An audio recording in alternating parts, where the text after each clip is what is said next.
Hi, welcome to FilmSauce. I'm FilmSauce, and in this Sauce video, I'm looking at the Oscar-winning film Flow, released in 2024. Flow was directed by Jint Zilbalodis and written by Mattis Kara, Ron Dyens, as well as Jint Zilbalodis. Flow has been in development for 5.5 years, using the free software Blender.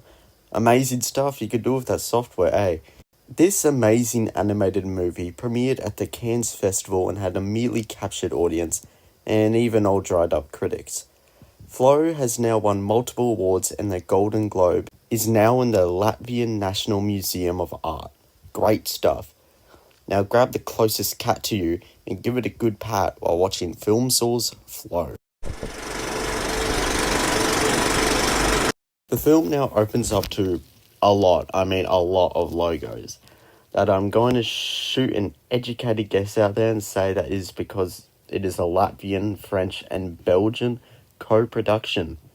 Yeah, they're getting the whole EU together. Seriously, this does get a bit out of hand. Now the movie actually starts and we see this beautiful black cat staring at themselves in the reflection of some water.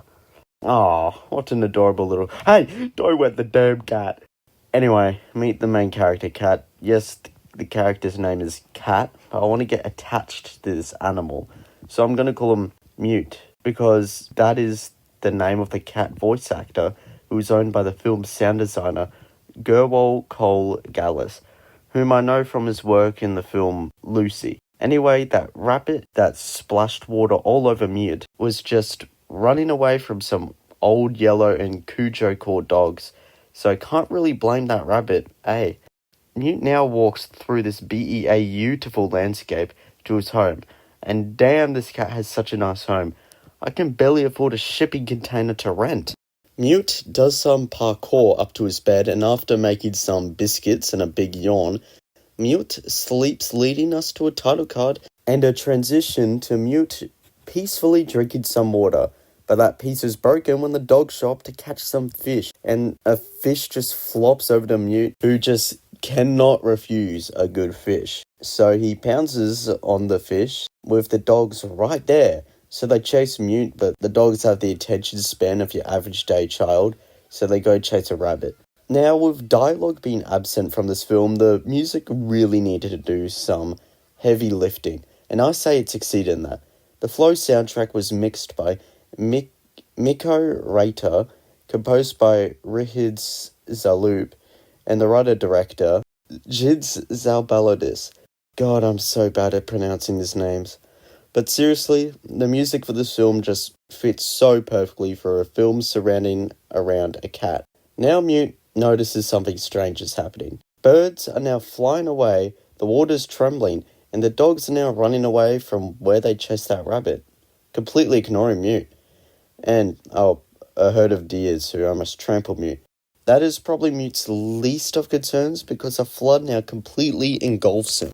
Mute does his best at keeping above the water and even is able to climb a tree branch, keeping him safe, until this fat dog comes barreling towards Mute, clinging onto this branch, which very quickly breaks, and Mute drops into the water again.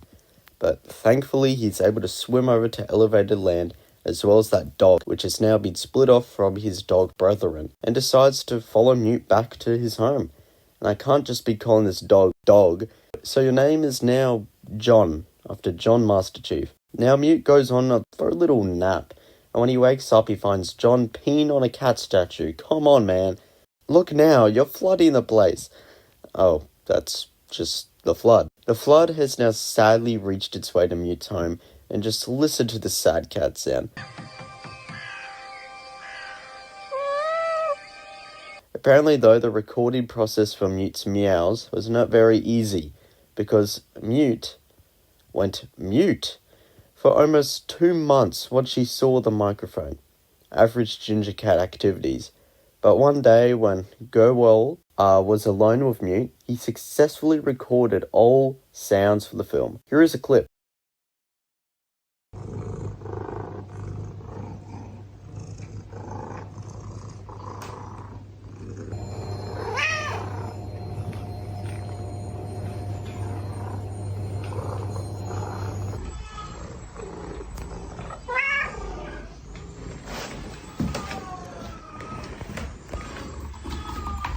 Back to the film now. John and Mute have spotted a boat heading towards them. And the people manning this raft ain't people at all. It's the dogs who pick up John and leave Mute. As the flood rises more, Mute decides to leave his home and climb this big old cat rock formation. And soon enough, the flood reaches up there. But not to worry, my dear viewer, because there is hope in this boat, which Mute jumps on board of before succumbing to the flood. Mute, now safe and sound, finds that he is on a boat with a capybara, the internet's favourite animal of 2024, which in this film was voiced by Baby Camel, because the filmmakers deemed the sound of a tickled capybara did not fit the capybara's personality. After a rainy night sleep session, Mute wakes up to find there is something else on board, and that something else is this lemur. But forget about that guy, because he just dips, unlike this big old secretary bird who just swoops in, causing Mute to fall off the boat. But thankfully Mute claws his way on, but then he just jumps off the boat to attempt to get a fish, which he fails at doing. Then he begins to swiftly sink underwater. And thank whatever god lurks above the clouds, because a whale picks Mute up and resurfaces, saving Mute's life for like 3 seconds. Because a bird just swoops down, picks Mute up, and flies up and drops Mute, who safely lands on the boat where he started. Mute and the capybara continue sailing when they go to a building where that lemur is, who is packing a basket full of just trash, but he joins the crew, and hey, it's about time these two get proper names. So now that's Chase and that's Maurice, who's currently really getting on the nerves of Mute, who actually everything seems to be getting on the nerves of Mute, who now has this strange nightmare where deer just circle him, then everything is swallowed up by the flood. When Mute wakes up, these fuzzy friends decide to go to land, where they chill out, and oh hey, it's John, who annoys Mute, and man, Mute just wants a fish. And, well, he must have been a good cat this Christmas, because Santy Bird has come to town to get Mute this fish. Mute only gets a few licks onto this fish, because more birds pop up and scare Mute away. And then the birds just leave, and Mute follows these birds. And once he reaches where the birds are, bloody John and Maurice push Mute, and they all tumble down a hill into the birds. And one big old mean bird scares Mute into running away until he is eventually cornered between the water and the mean birds. But thankfully, the bird who gave Mute the fish before is here to save the day, engaging in a fight with the mean bird. And the mean bird ends up winning the fight, and does what I assume is the bird version of a curb stomp. Just break the poor bird's wing. And now she's left behind. So hey, welcome to Boat Team, Birdie. And now you get a name, and I'm going to call you Sally. Everyone's just kind of chilling on the boat now, and that chilling mostly consists of annoying Maurice, who randomly finds another boat that is full of lemurs. And I think Maurice is attempting to trade with them or something. Whatever it is, it didn't happen because Mute decided to scare the lemurs away. Damn, Mute, you're so mean to Maurice. Everyone is. Now, after all their travelling, the fuzzy friends have stumbled upon a city, which Sally expertly sails through, and John, to celebrate her amazing sailing, wants to play some ball, which leads to Sally kicking the ball into the water, and since that's Maurice's trash that he loves, the two animals have a fight, which knocks Mute and Chase off the edge of the boat, which got stuck in place by a tree. What a mess. And while Mute is just hypnotized by the fish, Chase decides to be a nice capybara and gets Maurice's bowl. Then he sees a whale, so he just leaves the bowl and returns to the boat with Mute, and they watch the whale break up off the water, which causes a wave that gets the boat unstuck from the tree. Whoa, that whale is a real MVP. The fuzzy friends are just really chilling out now, and hey, Mute actually gets himself a fish. Oh, 2 fish. 3 fish. Oh, 4, 5, 6, 7, 8. Damn! That's too many fish to count. Continuing on sailing, John finds his old dog pals from before, and he wants to get them on board the boat, which Sally is hesitant about, but with some very convincing words from Mute, Sally backs down and the dogs all hop on, and one of these damn dogs ate Mute's fish pile. Do you not know how long Mute was working on that? Oh, then these damn dogs try to steal Maurice's mirror. That's like his favourite piece of trash, and they damn break it. Maurice just can never catch a break, man, eh? Now the zoo on the boat enters dangerous waters that not even Elsa and Anna's parents could survive. And these guys ain't seemingly doing much better as Chase breaks the tiller, which, if you don't know, is the thing that turns the boat.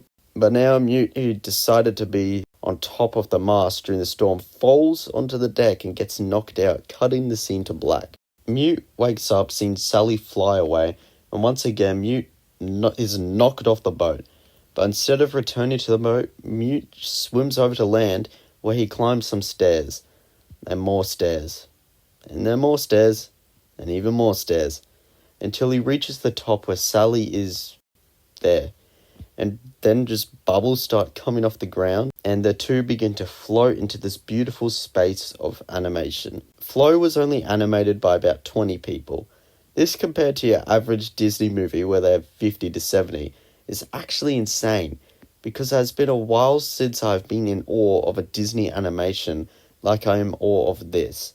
Anyway, back to the scene. While Sally continues floating up into this golden orb, Mute begins floating back down to Earth. And yes, Sally is now just gone. Mute now runs back down the stairs to the flood, attempting to swim out to the boat. Oh, and hey, it's the bowl from before, which helps Mute stay afloat for a while.